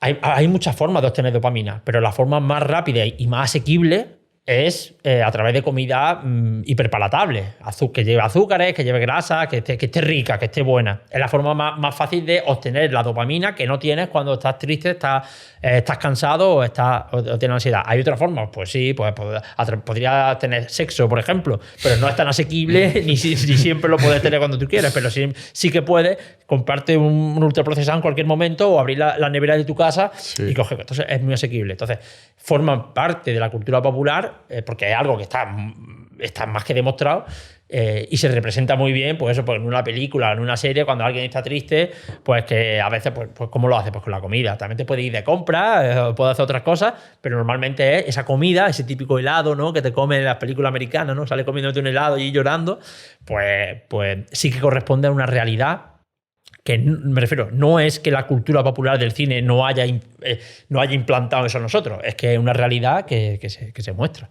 ¿Y cómo se lidia, o sea, a nivel de papel de nutricionista, cómo lidias tú con el estrés de esas personas, con los problemas y cuando se dan esos atracones? A ver, evidentemente, si una persona tiene niveles de estrés que no se pueden solucionar, en un sentido, porque, oye, por su trabajo, se puede solucionar entre comillas, siempre algo se puede hacer, ¿no? Evidentemente nosotros no somos psicólogos. Yo sí veo que hay casos muy complicados, yo derivo a psicólogos. Les recomiendo, oye, mira, te vendría bien trabajar con un psicólogo o psicóloga, ¿vale? Y para eso están. Si luego veo que a lo mejor no, son pequeñas cosas que a lo mejor pues sí se puede, yo puedo tener cierto efecto, simplemente con algunos comentarios lo intento gestionar, al menos en la parte que está asociada a la propia alimentación. Es decir, oye, pues mira, vamos a hacer esto, en vez de tener este hábito que siempre que tiene ansiedad lo pagas con la comida o cuando estás estresado, vamos a intentar hacer otras cosas, tal, pero ya está. Ahí, si veo que el problema es serio, yo siempre ahí derivo al profesional en cuestión, que tiene que ser, que es psicólogo o psicóloga, y de hecho nosotros trabajamos de la mano. Nosotros trabajamos muy de la mano, no solamente por estas cosas, sino porque trastornos de la conducta alimentaria y demás, que tienen que ir de la mano de un psicólogo o psicóloga. Es más, si el trastorno de la conducta alimentaria es muy elevado, está bastante potente, incluso ahí el nutricionista no tiene nada que hacer. Primero tiene que pasar por una persona que tenga, vamos a poner de 0 a 10, que esté en un 10, en un 9 o 10 de un problema con la comida, primero es incluso psiquiatra, ¿no? Primero es eso. Conforme vaya estando mejor, ya entra el nutricionista y cuando ya vaya mejorando, ya se puede quitar la parte más psicológica quizás y ya puede trabajar con el nutricionista solo. Pero hay casos que incluso el nutricionista no tiene ni que estar porque está muy, muy arraigado y tiene que ser terapia psicológica. Y teniendo de aquí, vamos a aprovechar para pedirte consejos, porque Pablo y yo, por ejemplo, nos sometemos a un nivel de estrés muy alto. Estamos todo el día trabajando y no nos da tiempo a lo mejor a hacer varias comidas, ¿vale? Hacemos deporte de vez en cuando, pero claro, no sabemos qué balance hacer en tema de alimentación, porque muchas veces nos pegamos el día entero sin comer y llegas por la noche y te pegas el atracón, por decirlo así. ¿Tú qué nos recomendarías? A ver, el número de comidas, lo que sabemos a día de hoy es que parcialmente irrelevante. Antes, no, tienes que hacer 5 comidas al día. Hoy en día sabemos que no. De hecho, una de las cosas buenas que tiene la llegada del ayuno intermitente es que se le ha perdido un poco el miedo a que hay que comer 5 veces al día, ¿no? Y sabemos que hoy en día pues podemos comer 2 veces o 3 veces al día y puede ser igual o más saludable que comer 5 veces al día. Entonces, no pasa nada porque a lo mejor comáis... Yo comer una vez al día no soy partidario, se puede hacer. Pero es verdad que en una comida al día solo, sí que a nivel de calorías y de macro puedes cubrirlo, pero a nivel de micro a veces, porque ¿cuánta verdura eres capaz de comerte en una sola comida? A lo mejor te quedas corto en algunos micronutrientes, también a nivel digestivo puede ser. Pero hombre, si te va bien y luego eso, perfecto. Pero al menos hacer un par de comidas al día y luego, lo hablaba antes, que ahora hay mucha gente que se dedica a lo que os dedicáis vosotros y me lo acabo de confirmar, que tenéis una alteración un poco de ya no solamente el qué coméis, sino el cuándo coméis, en el sentido de que coméis a deshora. Además, os lleva seguramente, cuando tú llegas a casa a la 1 de la mañana... Lo que haya. Es que ¿quién se come un brócoli hervido a la 1 de la mañana? O sea, si tú llegas de noche a esa hora, o estás en tu casa, o estás en streamer y demás... Y lo que está es arrastrando con lo que hay en la nevera y encima si tienes productos de mala calidad te los vas a comer. Entonces, ese es el problema. Muchas veces es la consecuencia. Hay estudios en los que se ve que comer de noche empeora la salud. Comer a partir de cierta hora, ¿no? Que yo creo que sí que tiene un efecto la crononutrición, pero también puede haber una causalidad inversa. Es decir, que quizás no es tanto que comas de noche, sino que los que comen de noche comen peor. Tienen peores elecciones. Claro. Porque es así, por lo que estamos hablando. Entonces, claro, intentar tener esos patrones, dedicarte un poquito más de tiempo a ti, más autocuidado y decir, oye, trabajo todo el día, pero yo voy a parar, voy a tener mis ratos, voy a dedicarle el tiempo mínimo posible para tener buenas elecciones nutricionales y a la hora que se debe de comer, que lo ideal es comer en horas de luz. Es decir, en horas que mientras sea de día. Oye, no pasa nada porque ahora en invierno se hace de noche a las 6:30 de la tarde, pero... que no sobrepase por cierta hora. De hecho, se ha visto que más adelante de las 9:30 de la noche ya empieza a no ser lo ideal. No es que tenga un impacto negativo, es exagerado. Es decir, es mucho más importante qué comes que cuándo lo comes. Es decir, qué comes, qué alimentos comes y cuánto comes de ellos es un 95%. Y el horario es un 5%. Pero el problema es ese, que si comes a deshora, las elecciones nutricionales van a ser muy malas. Seguramente, porque no te vas a poner a cocinar a esa hora, porque no te apetece, además claro. Tu cerebro no te pide eso. Estás tan fatigado que tu cerebro no te pide que comas eso, te pide comida palatable y vas a comer fatal seguro. Y si tuviésemos que elegir, porque se ha hablado mucho de los platos que había de proporción de macronutrientes antiguamente, ¿no? ¿Qué opciones tomarías tú para hacer solo una comida? Si yo hiciese solo una comida al día, sí. A ver, pues intentaría que fuese una comida lo más completa posible. Metería una fuente importante de verduras, de vegetales, ¿vale? Metería algunas fuentes de carbohidratos saludables, pues, cereales integrales, tubérculos, incluso legumbres. Metería algo de fruta también.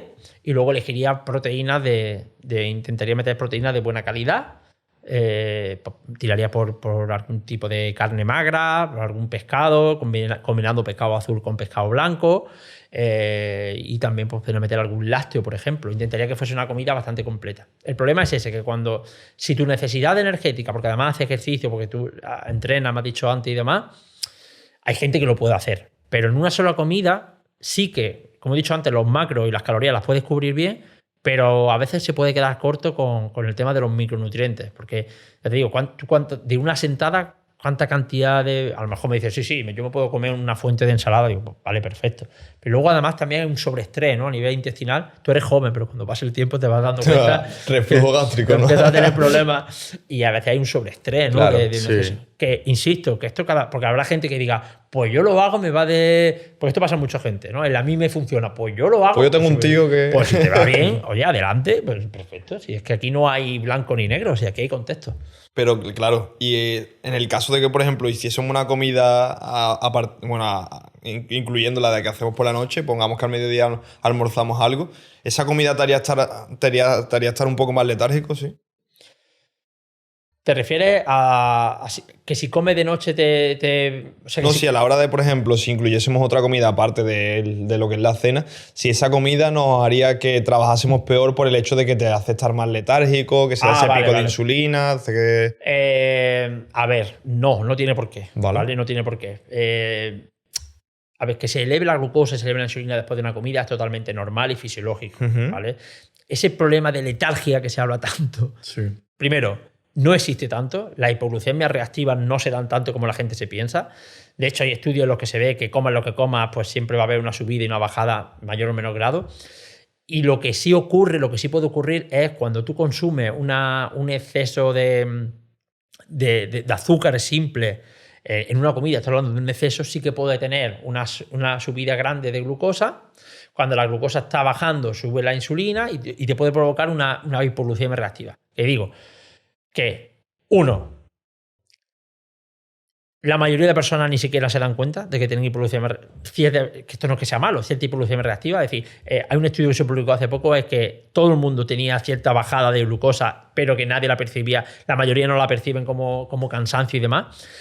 Y aunque lo percibas, solamente será si tu comida no está bien balanceada. Es decir, siempre que tú hagas una comida completa en la que incluya algo de proteína, en la que incluya fibra y demás, nunca va a tener unas caídas de glucosa en sangre posterior. Eso no va a ocurrir. Otra cosa es que me digan, no, es que he comido al mediodía, me he comido un tazón de arroz con leche, 4 filipinos y un plátano. Pues te digo, hostia, pues puede ser que o un plato de paella enorme, o pues sí que puede ser que tenga un pico muy alto de glucosa y que luego tenga una caída y que te notes esa somnolencia, esa letargia que tú hablas. Y puede ocurrir, que tampoco pasa nada, pero sí que te puede ocurrir. Ahora, cuando la comida es completa y demás, no tienes por qué tener esa letargia y demás. Otra cosa es que, oye, la comida sea muy grande, aunque comas carne y sea muy grande, y sí que por pesadez, porque sabemos que gran parte de la sangre va al estómago y demás, pues sí que te dé un poco de bajada, ¿no? Y de cansancio, no la típica siesta y después. Pero no tiene nada de malo, es un proceso normal y que además si tú te activas se te va a quitar. Entonces no siempre tenemos que asociar eso a algo negativo. Y tampoco, la mayoría de las veces tampoco es tan drástico, ¿sabes? Hombre, a todos nos da un poco de morriña después de comer, claro. pero bueno, es normal. Es fisiológico. De hecho, nosotros por eso suprimimos las comidas, porque justo después siempre nos pasaba eso, lo de la morriña, como tú has dicho. Porque la power nap. En parte tampoco comería muy bien y bueno, hay que tener un poco de eso, porque ya no solamente por la caída de glucosa, lo que te he dicho, por otros procesos de digestión, que estén de digestión, si la comida es muy amplia, coma lo que comas, si es muy grande. Suele serlo. Claro, si comes mucho, ostras, pero es que es normal. Sí. De hecho, a nivel evolutivo, tú cuando haces una comida, es que tu cuerpo dice, no es momento de cazar, es momento de destinar la energía, la destinamos a los procesos digestivos. Y es momento ahora tú te vas a cualquier tribu de cualquier parte del mundo y no verás a nadie después de comer saltando. Claro. ¿Sabes? Entonces es normal que tenga un poco de eso. También está bien que te dé un descanso. El problema también es la sobreproductividad. Tendrías que plantearte, es que no me puedo dar un espacio para comer y descansar después de la comida media horita o lo que sea. Tengo que estar hiperproduciendo, hipertrabajando. Es que no es evolutivo. Es que el ser humano no está diseñado para que tú te hinches de comer Nadie, en ninguna tribu, el trabajo de una tribu es cazar y tal. Claro. ¿no? Nadie después de comer se va a ir a cazar o se va a ir a hacer tareas. Es que a nivel evolutivo tiene un periodo de digestión, de descanso. ¿Qué pasa? Que en la sociedad actual, porque somos hiperproductivos, no nos queremos permitir ese periodo de descanso. Entonces tú tendrías que plantearte, oye, ¿esto tiene sentido biológico? Que yo no coma por evitar el cansancio, la letargia, vamos a llamarlo, que te da después, porque quiero hiperproducir. Pues seguramente no sea lo más sano y lo más saludable.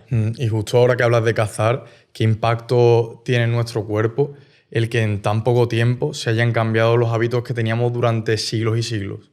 Pues lo que hablaba antes, ¿no? Que nuestros patrones han estado forjados durante años, durante miles y miles y miles de años, y ahora de repente en un, Claro. no sé, 50, 60, 70 años, Claro. eso es un pestañeo a nivel evolutivo, lo hemos cambiado drásticamente. Yo siempre tengo una cosa que yo siempre le doy la cabeza, porque sabéis lo que es la adaptación, ¿no? La Sí, teoría de claro. las adaptaciones. Y yo siempre me planteo que si seguimos comiendo comida basura, si el mundo sigue comiendo comida basura, terminaremos adaptándonos a ella. Y seguramente sea menos perjudicial de lo que es a día de hoy, porque al final nuestro cuerpo, esto es como una vacuna, ¿no? Tú tú te das una vacuna, es una parte pequeña de un patógeno y tu cuerpo crea defensa. Entonces nosotros seguramente nos podemos adaptar a esta comida basura. Pero ese proceso se da en tan poco tiempo. No, el problema es que no. Claro. El problema es que no, que se requieren muchos años para que esas adaptaciones se den, ¿no? Pero evidentemente ese cambio brusco, si hubiese sido un cambio paulatino, pues seguramente los cambios se hubiesen ido compensando con las adaptaciones, pero como ha sido un cambio brusco, las consecuencias las estamos viendo. ¿Y tú crees que, no quiero ser catastrofista tampoco, pero tú crees que vamos a ir a peor en los próximos años? Yo creo que nos vamos a polarizar también en este tema. Es decir, yo creo que va a haber una parte de la población que se va a cuidar muy mucho, incluso, estoy especulando, que Sí, no lo sí, sé, sí, no tengo sí. ni idea. Pero me da la sensación de que hay una parte de la población que se va a cuidar bastante, incluso puede tener problemas psicológicos derivados de un exceso de lo que se conoce como ortorexia, ortorexia nerviosa, ¿vale? A nivel patológico, no la ortorexia saludable, sino ortorexia nerviosa, y creo que va a haber gente que va a seguir comiendo igual de mal. Creo, no lo tengo ni idea, que nos vamos a polarizar hacia ambos lados. Y ambas también llevan a enfermedades, ¿no? Como dice, la ortorexia, en el otro caso, pues enfermedades inflamatorias como puede ser el cáncer, la obesidad, Claro, infartos. uno te llevaría, esta parte te puede llevar, la parte negativa, esta sobre todo va a fomentar la aparición de patologías clásicas, metabólica, endocrina y demás, que también una mala alimentación tiene problemas con salud mental, porque sabemos que el riesgo de depresión y de ansiedad aumenta con la mala alimentación. Y el otro lado, pues también podría tener consecuencias a nivel, sobre todo, no tanto a nivel fisiológica, que también, porque no es muy común, pero también un exceso de ortorexia. Además, tú clasificas alimentos como bueno y malo y empieza se te va un poco la flapa y hay gente que son tan ortorexicos que empieza a tener carencias de nutrientes. Claro. Porque al final cualquier cosa lo ve negativa. No, es que eso tiene pesticidas, no, es que eso tiene no sé qué, no, es que eso tiene cualquier mínima cosa que se le asocie a cualquier alimento lo dejan de tomar y al final se alimentan de aire. Y eso no es muy común, pero se está viendo. Sí. Y ahí sí que tienes problemas ya fisiológicos. De hecho, hace poco una youtuber, una influencer, no sé si era youtuber o no, muy famosa, se alimentaba solo de fruta y murió. Qué locura. Y luego, pues claro, también pues tendrá las consecuencias negativas a nivel de salud, de sociedad y demás. Porque una de las cosas que no se habla es que cuando restringe mucho alimentación, la gente empieza a perder también su entorno social. Claro. Empieza a dejar de salir con amigos y demás, porque la comida, y sabemos, una de las cosas que sabemos que es clave para la supervivencia y para la salud, es la sociedad. ¿Vale? Vivir en sociedad y tener relaciones sociales es mucho más importante de lo que la gente se piensa. De hecho, la soledad, la gente confunde soledad con aislamiento. La soledad está asociada a un aumento de muchas enfermedades y de un aumento de la mortalidad. Y somos seres sociales. Y dejar de tener relaciones sociales muchas veces por este tema, a medio y largo plazo va a perjudicar a tu salud también. Y cuando hablamos, por ejemplo, de un alimento sí, un producto que revolucionó lo que era el mundo, la concepción que teníamos hasta esa fecha, que es el café, ¿no? Que cambió los turnos nocturnos, que la jornada incluso de trabajo, ¿no? Que hay incluso pausas para tomar café porque es más beneficioso para las empresas que tenerlos trabajando tanto tiempo. ¿Cómo de bueno es el café? ¿Cómo de malo? Vamos a indagar un poquito en ese alimento. Pues como cualquier alimento, hace la curva que te he dicho antes. ¿vale? Evidentemente el café es opcional, es decir, puedes no tomarlo y no pasa absolutamente nada, no es que tenga... Pero sí que es verdad que se ha visto que tomar café en dosis adecuada, no se sabe exactamente cuál es la dosis adecuada. Hay algunos estudios que dicen que hasta 3 tazas de café al día, que más de 2, 3 ya sería malo. No está claro. Entonces vamos a regular nosotros. Vamos a morir pronto, Ismael. Claro, bueno. Se ha visto que tomar algo de café tiene algunos efectos positivos Claro, para la salud, ¿vale? También a nivel neurológico y demás, porque al final el café pues tiene ciertos compuestos que son polifenoles, el ácido cafeico, y tiene algunas cosas que tienen ciertos efectos positivos. Que te digo que no es que tú si comes saludable, pues no tienes por qué tomar café. Pues la gente se piensa que, hostia, tengo que tomar este alimento porque tiene este compuesto. Normalmente todos estos compuestos se clasifican en antioxidantes, antiinflamatorios, y eso están en muchos otros alimentos. O sea, no es que, joder, es que me han dicho que el brócoli tiene sulforafano, que es súper bueno, y es verdad que tiene pero da igual, si tú comes, el tomate tiene licopeno, la granada tiene ácido elágico, la manzana tiene ácido ursólico, o sea, todos tienen sus componentes, ¿no?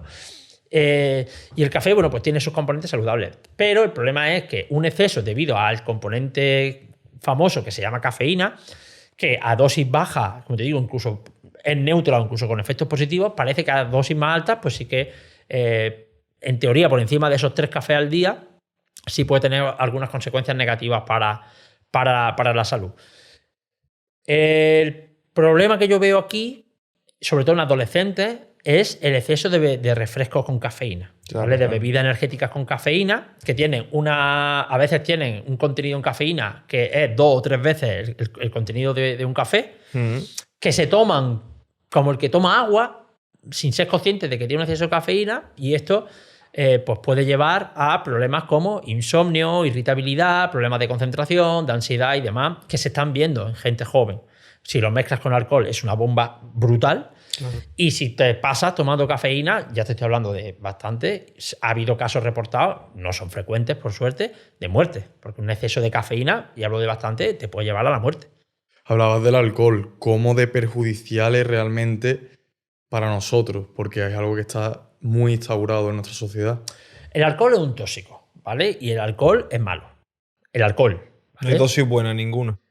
No hay dosis buena. Es decir, el alcohol desde 0 a la mínima dosis ya está jugando en tu contra. Evidentemente, no es lo mismo que juegue un poquito en tu contra que juegue mucho en tu contra. Claro. Pero a más dosis, más problemas, y es un tóxico y demás. El problema del alcohol principalmente es que es como tú bien has dicho, que está muy instaurado en la sociedad y no se percibe como algo negativo. Ese es el gran peligro del alcohol, ¿vale? Pero yo siempre me gusta matizar y poner contexto. Hay estudios en los que se ve, hay un estudio hecho en Holanda, en el que se ve que las personas que tomaban una copa de vino a la semana los cuñados tenían menos enfermedades, o sea, perdón, menos enfermedades, tenían menos, el riesgo de mortalidad bajaba, ¿vale? ¿Se debe a esa copa de vino en sí? Seguramente no. Lo que seguramente se debió es que las personas que, ojo, estoy hablando de vino tinto, que sí que, aunque tiene alcohol, yo no voy a decir que el vino tinto sea bueno, pero aunque tiene alcohol, sí que tiene algunos compuestos, polifenol y demás derivados de la uva que sean positivos. No es lo mismo vino tinto que el whisky ese que tenía ahí. ¿Vale? No es lo mismo. Eso es mucho peor que el vino. Entonces, ¿qué alcohol? Porque hablamos como que los alimentos, la matriz nutricional. El alcohol es una sustancia. Entonces, digestivos no son, ¿no? Como dicen algunos por aquí, ¿no? El digestivo. Hombre, a ver, eso es una basura absoluta. O sea, eso es... Estamos hablando ya de licores con una graduación de alcohol muy fuerte y que no tienen otro... No es como el vino, ¿no? Que viene de la uva y que tiene otros compuestos de fermentación natural y demás, ¿no? Yo no soy un experto en alcohol, ¿no? A lo mejor sale alguien aquí, no, es porque yo trabajo en una licorería y sí que tiene... No lo sé, pero evidentemente no. ¿Qué pasa? Que el vino siempre el que se pone. ¿El vino es saludable? No, el vino no es que sea saludable. Es decir, yo si me tengo que quedar entre no tomar vino y tomar vino, y yo tomo algo de vino tinto cuando salgo a cenar muy puntualmente y me gusta el vino tinto, si me tengo que quedar con algo, me quedo con no tomarlo. Pero ahora bien, si tú tomas vino como lo tomo yo, que me puedo tomar una copa a la semana cuando salgo a cenar fuera, y además lo que se vio en este estudio es que en qué contexto me lo tomo, con mis amigos, para mí una copa de vino es mucho más que una copa de vino, es disfrutarla con mi amigo, el entorno social y demás. Seguramente toda esa parafernalia tenga efectos más positivos para la salud que negativos. Es decir, aunque pueda ser negativo esa copa de vino, todo lo que me trae a mí esa copa de vino sí que me tiene un efecto para la salud que seguramente sea más beneficioso que el propio perjuicio que puede tener ese. Pero claro, te estoy hablando de una copa de vino a la semana o cuando sea, rodeada con amigos, en un entorno saludable, donde hablamos, nos reímos, ¿entiendes? Entonces, no es tanto el vino en sí, sino a lo mejor lo que supone para mí, estoy hablando de mí, lo que supone para mí el vino. Pero si me tengo que quedar y ser estrictamente, pues seguramente te diga, oye, pues entre 0 y una copa de vino, quizás sea mejor 0. Ahora, ¿cuál es la relevancia clínica? Porque la gente tiene que entender cómo funciona la ciencia. Una cosa es que algo sea estadísticamente significativo y otra cosa es la relevancia clínica que tenga. Es decir, ¿cómo me va a afectar a mí? Y voy a hablar de mí, ¿cómo me va a afectar a mí en mi salud? Tomarme una copa de vino a la semana, de vino tinto. Una persona que normalmente cuido mi alimentación, como de todo, y si me tengo que comer un ultraprocesado me lo como, pero principalmente cuido mi alimentación. Hago medianamente ejercicio, no soy ningún deportista de élite, pero me cuido más o menos. Llevo un estilo de vida, intento medianamente saludable, no soy perfecto ni muchísimo menos, pero mis patrones son saludables. Y yo me voy y me tomo 1 o 2 copas de vino un sábado por la noche cenando con mi amigo. ¿Cuánto impacto negativo puede tener eso en mi salud? Mínimo. Mínimo por no decir ninguno. Claro. Es más, si tengo en cuenta todo la salud, y la salud se tiene que ver como un 3D, cuerpo, mente y demás, seguramente el efecto sea hasta más positivo. No por el vino, a pesar del vino, a pesar de, la palabra es, a pesar de tomar vino, el contexto ese seguramente juegue más en mi beneficio que en mi contra. Entonces tenemos que empezar a entender la salud como lo que es y entender el cuerpo humano como lo que es, como el todo que es, y dejar de ser tan mecanicistas como eso de extraer los compuestos de los alimentos o como el hecho de vamos a dejar de ser tan mecanicistas y vamos a entender que somos seres humanos y somos complejos y no basta con estas cosas tan determinantes. ¿Y tú crees que una dieta que genera adherencia en la mayoría de la población tiene que ser entonces, por lo tanto, flexible, ¿no? Sí. En mi libro Quema tu dieta hablo de alimentación flexible, que se ha malinterpretado. La alimentación flexible la gente se cree que es mientras comas tus calorías y tus macros, es decir, mientras come lo que te dé la gana. Eso no es una dieta flexible, eso es una aberración. Eso quien defienda eso me parece que es lamentable. Además, no. Una dieta flexible simplemente, desde el punto de vista que se entiende, que yo la entiendo, es evitar dietas excesivamente restrictivas. Ojo, que tú eres una persona que puede llevar una dieta restrictiva sin que te suponga ningún problema, la puedes llevar bien y demás, adelante. Pero esto es muy poco frecuente. De hecho, en el libro lo explico que hay una delgada línea entre tú creer que puedes llevar una dieta perfecta con alimentos tal y caer en cierta ortorexia. Es decir, hay una línea hay gente que no es consciente de que tiene un problema con la comida porque no es tan emergente, porque es emergente, pero no es tan detectable. Y sí que empiezan a tener conductas de no me como esto, no salgo a comer, me voy aquí pero me pido una ensalada porque no me puedo comer otra cosa. Esas son conductas, relaciones tóxicas con la comida. Entonces, se me ha olvidado lo que estaba contando, tío. ¿De qué estaba hablando? No sé, era de... A mí se me ha olvidado ahora también. Me he olvidado, es que me enrollo, tío. Bueno, sí, el exceso, ¿no? El exceso de ese control. Claro, eso es lo sí. que te puede llevar a tener problemas de esa dieta restrictiva, a tener esos problemas. Y la dieta flexible, que es lo que estaba hablando. Sí, verdad. Sí que hay estudios en los que se ve que evidentemente mejora la adherencia. Es decir, cuando tú permites que dentro de un patrón nutricional saludable haya ciertos alimentos que a priori no son tan saludables, pero cuando los permites, no los prohíbes tanto, suele mejorar la adherencia a la dieta. Y hablamos de patrones y patrones mantenidos en el tiempo. Además, el cerebro es curioso cómo funciona. Si yo te digo a ti, oye, mira, ahora cuando terminemos el podcast nos vamos a ir a comer, pero pizza no. A ti te dará igual, seguramente. Pero si yo te digo ahora, he dicho pizza, ¿cuál es tu plato favorito? Depende de la semana. Dime uno, el que más te guste. Una buena hamburguesa, venga. Vale, pues te digo, ahora vamos a ir a comer cuando acabe el podcast, pero hamburguesa no. A ti te dará igual. Pero si yo te digo a ti, no vas a comer una hamburguesa jamás en tu vida, seguramente el deseo por hamburguesa... Te entra urgencia, claro. Exacto. Claro, el deseo por la hamburguesa que tengas va a ser brutal. Y eso es lo que pasa cuando las dietas son muy prohibitivas. Y cuando las dietas son muy restrictivas, tu cerebro va a la contra. Te lo va a pedir más. Entonces, si nosotros eso, sabiendo cómo funciona el cerebro, le vamos dando su dosis de tal, seguramente siempre que el patrón, el 80-90% de la alimentación sea saludable, vamos a conseguir mantener esa dieta durante mucho más tiempo, que al final es la clave.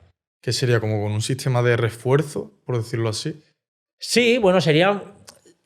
No sé si llamarlo refuerzo, pero sí sería un poco entender cómo funciona el cerebro y no ir en contra de él, sino ir de la mano de él. Es decir, oye, sé cuáles son tus posibilidades y tus limitaciones, Claro. voy a intentar no pelearme contigo, porque tú cuando estás en una dieta tan restrictiva te estás peleando constantemente Claro. con tu cerebro, sino que vamos a ir de la mano.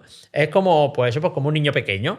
Oye, pues mira, ahora te voy a dar un chupachú, ¿vale? Pero yo sé que ya no me va a dar más por saco durante un tiempo. Que yo no sé si eso está bien hecho o no con un niño, que seguramente no sea el mejor ejemplo, pero o la mejor analogía.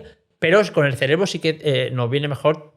Porque además, si además esa hamburguesa va y te la comes con tu amigo y tiene ese componente social Claro. y demás, pues también tiene. Y tampoco va a ser tan negativa. O sea, no va a tener un efecto. No tiene un efecto negativo que puntualmente te comas alguna comida de este tipo. De verdad que no va a tener ningún componente negativo. Si fuésemos tan frágiles como para que yo, por comerme un día a la semana, comerme una hamburguesa, no sé qué. Estaríamos muertos. Claro, es que no hubiésemos evolucionado. Claro. Es que, de verdad, no somos tan frágiles. De verdad que tenemos una capacidad de resiliencia fisiológica mucho más importante. Y no pasa absolutamente nada, insisto, siempre y cuando tus patrones de alimentación generales sean saludables. Sí, y ahora que has hablado de los niños, ¿cómo crees que es la alimentación de estos aquí en España, por ejemplo? Porque nosotros tenemos un reel que se hizo muy viral en el que Jimmy Atienza decía que, bueno, él prefería darle a sus hijos pues aguacate, huevos por la mañana en vez de cereales ultraprocesados. Y bueno, el reel se hizo muy viral porque, claro, mucha gente criticando eso, de que eso es la infancia, ¿no? El dar esos dulces, o que para empezar bien el día tienes que tomarte un colacao, ¿no? A ver, no hay que tomarse un colacao para empezar bien el día, ni los cereales azucarados son la mejor opción, ni mucho menos. Pero yo siempre atiendo al sentido común. Vamos a ver. O sea, ni por defecto ni por exceso, ¿vale? Entonces, es verdad que la alimentación de muchos niños es nefasta y hay que reconocerlo. Y por eso están las tasas de obesidad infantil como están, y tenemos el estudio Aladino, y tenemos la Fundación de Pau Gasol, que estudian como la obesidad infantil, y es un problema serio, ¿vale? Ahora, de ahí, de que hay que mejorar la alimentación en los niños, a llevarlo a una dieta restrictiva o prohibitiva, como lo que estábamos hablando antes, pues tampoco me parece correcto. Al final, la alimentación en un niño, y no es fácil, porque uno, al igual que el alcohol está muy normalizado en nuestra sociedad, está muy normalizado entre los niños, pues ciertos que tienen que comer. Exacto. Sí. Está muy normalizado que coman un exceso de bollería, de dulce, de golosina, de desayuno de azúcar y demás. Entonces, está tan normalizado que se ve raro cuando, oye, no, que no coma cereales. ¿Cómo que no? Entonces, ¿qué va a desayunar? Digo, coño, será que no hay alimento, ¿sabes? Y yo no digo que no tenga que comer cereales, ¿vale? No digo que no. Simplemente apelo al sentido común. Hay que tener unos patrones saludables de alimentación, que esto suponga la mayor parte de alimentación, y hay mucha educación nutricional. Es muy importante que los padres den ejemplo, porque al final los niños son esponjas, y si tú no comes bien, tu hijo no va a comer bien. Y bueno, pues intentar en la medida que pueda, y no es fácil, y digo que no es fácil porque estamos rodeados en un contexto obesogénico donde los chavales ven publicidad por todos lados, donde los youtubers promocionan marcas de alimentos poco saludables y demás. No es fácil. En la medida que pueda educarlos, ahí también el colegio, ojalá la nutrición estuviese más presente en los colegios, sé que lo está, pero debería estarlo más. Pero tampoco, en mi opinión, y mucha gente que está ahí puede estar en desacuerdo conmigo, y me parece bien que estén en desacuerdo conmigo. Yo no vengo aquí a sentar cátedra ni a decir porque no me gusta eso, no me gusta porque los niños, desde mi postura aquí, vamos a ver, y entiendo que hay padres en los que trabajan y no pueden estar con los niños, y al final los niños por su cuenta. Yo cuando era pequeña, mi abuela me daba 5 duros, yo soy muy viejo ya, me daba 5 duros y me iba al kiosco y me lo compraba, y mis padres no sabían que me estaba comiendo esa basura que me comía. Pero no hay que ser tampoco tan drástico, y no pasa nada porque unos niños vayan al cumpleaños y en un cumpleaños pues se coman una golosina, o se coman un trozo de tarta, o se coman. No pasa absolutamente nada. Hay una frase que se dice, ¿cómo era lo de. ¿Cómo es la frase? No dar, pero no. ¿Cómo es? Lo de los niños. No negar, no ofrecer. No ofrecer, no negar. No ofrecer, no negar. Es decir, es como que no le ofrezcas tú bollería o dulce, no, Claro, no se lo ofrezcas, pero tampoco se lo niegues. Si Es que es alguna- lo mismo de antes, claro. El prohibir hace que es la contra el cerebro siempre. Claro, si imagínate, me estoy inventando que vas a un cumpleaños y vas con tu hijo y hay varios niños, tantos los niños, pues están comiendo un trozo de tarta de más y tú le prohíbes a tu niño delante de todos que no coma tarta. O sea, lo estás segregando. O sea, en mi opinión, de verdad, que, Sí, que- sí, que sí, sí. yo creo que le está haciendo más mal que bien, ¿no? Claro. Está con los niños y demás. Ahora, tampoco yo en el día a día, pues en mi casa, pues yo no le compro, no lo ofrezco. O sea, no le compro bollería, no se la ofrezco. Ahora, si se la ponen delante, porque en ese contexto te la ponen delante, pues que se la coma.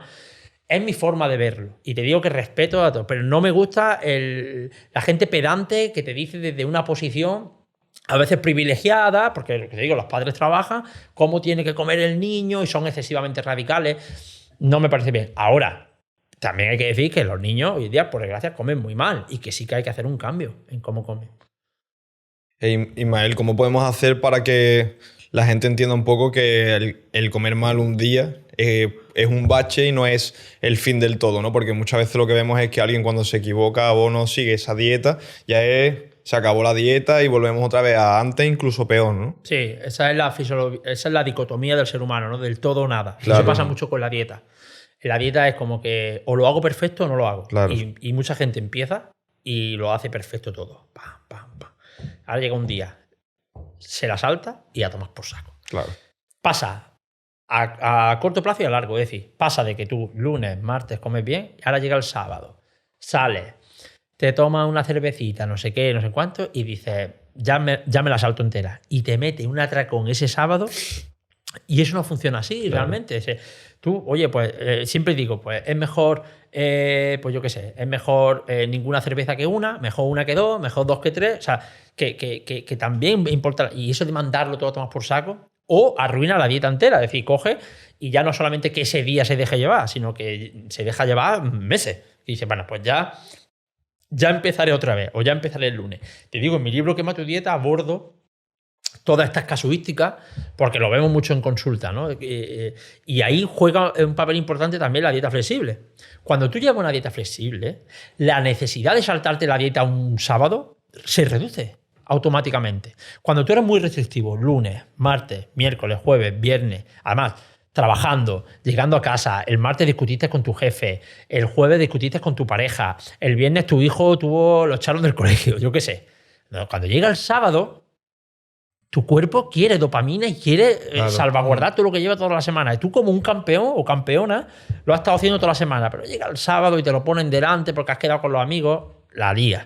¿Qué pasa? Que cuando tú llevas una dieta flexible en el día a día, cuando llega el sábado, pues a lo mejor te ponen delante, me lo estoy inventando, un trozo de pizza, un trozo de tarta, y a lo mejor no te apetece ni de lejos lo que te apetece si haces la dieta de otro tipo. Tu cerebro no te lo pide tanto, no te demanda tanto ese hedonismo, ¿vale? Y es mucho más fácil de controlar. De hecho, los atracones y estas saltadas de dieta de desmadre con la dieta flexible se previenen bastante. Al final, por eso tan poca gente tiene una buena nutrición, tan poca gente triunfa en el emprendimiento, ¿no? Y yo quiero ahora preguntarte sobre otro tema. Y es sobre el blanqueamiento que se le está dando a la obesidad con el movimiento Body Positive. ¿Tú qué opinas sobre esto? Hay que beber agua, ¿no? No, a ver, yo tengo varios posts. Siempre, yo es que tengo un post que hablo de los dos extremos, ¿no? Un poco lo que dice un grupo de personas Claro. y lo que dicen otro grupo de personas y la realidad en el centro, ¿no? Entonces, al final, como todo, ni lo poco ni lo mucho. Es una realidad absoluta que existe gordofobia, que los sujetos con obesidad tienen estigma a nivel general. Lo que pasa es que muchas veces la gente se lo lleva todo a su entorno. Pues mi sobrino tiene obesidad y nadie se mete con él. Ay, bueno, pues me alegro por tu sobrino, pero hay otras personas con obesidad que sí que sufren estigma. Y en general existe. ¿Vale? Habrá sitios en los que no, habrá personas que sí, personas que no. Pero estigma contra la obesidad existe. ¿Vale? Y hay que luchar contra el estigma de la obesidad como hay que luchar contra el estigma contra los alcohólicos o como hay que luchar contra el estigma con cualquier estigma. Es decir, ¿por qué no? No por cualquier cosa o por tener una enfermedad o por tener cualquier historia tienes que sufrir estigma de la sociedad. Yo creo que eso es evidente. Nadie tiene que... Yo creo que esto... Hostia, si esto lo ponemos en duda, el hecho de que nadie se merece mucho menos por su complexión física, sufrir abuso y sufrir acoso o sufrir estigma, yo creo que esto está claro. Ahora bien, estos movimientos que tú me mencionas empezaron muy bien, empezaron para luchar contra el estigma y siguen, ¿no? Y yo creo que en general esto es como el feminismo, ¿no? Que el feminismo está bien, pero cuando ya se va al extremo y tal, pues como todo lo que se vaya al extremo. Siempre. Pues claro, esto empezó bien y de hecho habrá grupos que lo sigan haciendo bien, pero hay parte de estas personas que defienden esto que han pasado de luchar contra el estigma de la obesidad a casi promoverla. Hacer un negocio de ello, claro. Bueno, eso seguro, hacer un negocio y a promoverla, a fomentar la obesidad. Es decir, una cosa es que yo te diga, oye, la obesidad es de hecho lo es una enfermedad multifactorial crónica, ¿vale? Y eso tiene que entender la gente, es una patología crónica multifactorial. Esto no significa que no sea reversible, pero sí que es crónica, que no es lo mismo, que tiene consecuencias y comorbilidades asociadas, ¿no? De salud. Entonces, esto hay que entenderlo. Y por otro lado está el estigma de la obesidad. Entonces, tenemos que luchar contra la obesidad en cuanto a la parte psicológica, contra el estigma, y tenemos que luchar contra la obesidad en el sentido de que es una patología y luchar en el sentido de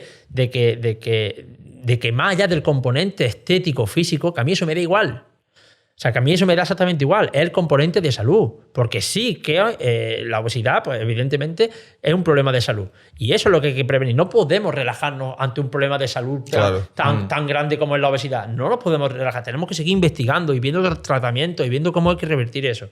Y también tenemos que luchar contra el estigma. Pero de ahí a fomentarla, a fomentar que está bien que tenga obesidad, no adelgaces, no hagas dieta, no te cuides tu alimentación, no intentes perder peso, pero no por la estética, sino por el problema de salud que conlleva. Entonces, me parece que es un perjuicio contra la salud. Sí que tenemos que luchar contra la obesidad porque es un problema de salud, sí que tenemos que luchar contra la gordofobia y el estigma a la obesidad porque lo sufren las personas con obesidad, pero no podemos decir que está bien tener obesidad, que hay que fomentarla, que si tiene obesidad, pues oye, pues no pasa nada, tiene obesidad y ya está, pero que no está bien. Tenemos que intentar reducirla por salud, no por estética. A mí la estética me da exactamente igual.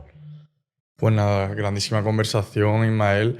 Hemos derribado muchos mitos, yo creo, además de muchos mensajes de valor. Espero que la gente empiece a alimentarse mejor después de escuchar esto. Y eso ha sido un grandísimo placer tenerte por aquí. Nada, estás más que invitado cuando quieras. El placer es mío y también he visto que viene mucha gente, también habláis de emprendimiento también a veces y demás, y también es decir que la alimentación también es importante, incluso de cara a nuestro ámbito más ambicioso, laboral, profesional. Cuidar la alimentación va a hacer que todas nuestras funciones funcionen bien, que descansemos bien, que pensemos bien, que tengamos claridad, que tomemos mejores decisiones, no solamente fisiológico, sino también muy psicológico. Y esto es muy importante. De hecho, lo vemos en deportistas cognitivos, personas que juegan al ajedrez, los que juegan a los eSports, como cuando cuidan su alimentación, toman mejores decisiones y demás. Y esto se puede extrapolar a la vida y también a nivel de profesional, de emprendimiento y demás. Ha sido un placer tenerte por aquí, Ismael. Nada, placer. Ismael Galancho, bienvenido a la élite. Brutal. Muy bueno, muy Listo.